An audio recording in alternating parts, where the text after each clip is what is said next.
La question était de savoir quels étaient le lien entre les sciences humaines, le transhumanisme et la conscience humaine. Bon, quelle était la place de la conscience dans les sciences humaines et est-ce que le transhumanisme tient compte aussi de la conscience humaine? Alors, le problème était de savoir si dans leur développement, les sciences humaines qui ont une dimension, une prétention à la science, à l'objectivité scientifique, étaient capables de respecter la rigueur scientifique et en même temps tenir compte du caractère très spécifique de la nature humaine, puisque l'homme est à la fois matière et corps et esprit. Or, l'esprit, on ne le rencontre pas dans un laboratoire.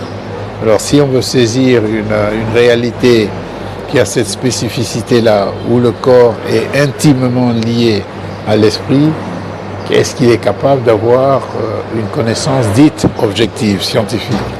Alors, au niveau du transhumanisme, le problème était de savoir si l'amélioration de l'homme tel qu'on le connaît aujourd'hui, si cette amélioration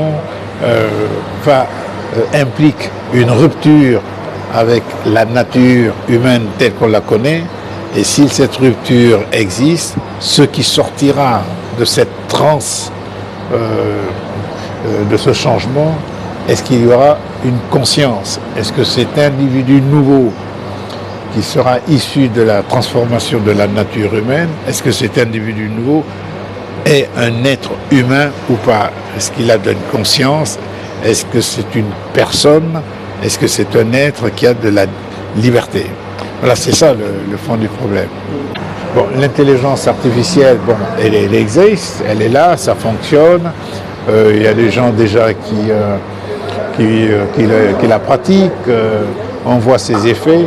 La question simplement, c'est que cette intelligence humaine va très vite dans ses applications. Et il faudrait peut-être contrôler davantage pour éviter que l'intelligence artificielle ne se retourne contre nous.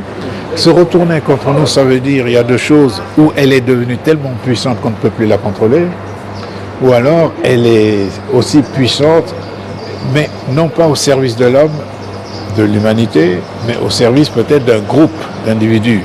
Et ça, c'est un peu délicat. C'est pour ça qu'il faut la contrôler d'une façon ou d'une autre. Et là, il y a un problème d'éthique.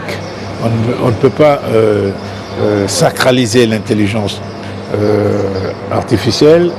L'intelligence artificielle est un produit de l'homme. L'homme doit en être maître. Ce n'est pas l'intelligence artificielle à décider pour nous.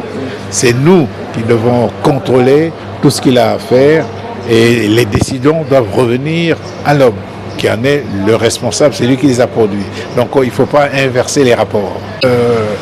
Je crois que le président de l'Académie des sciences, le Dr Turin, a eu une bonne idée de choisir un thème comme ça pour une réflexion, parce que c'est d'actualité dans les pays du Nord, aux États-Unis et ailleurs.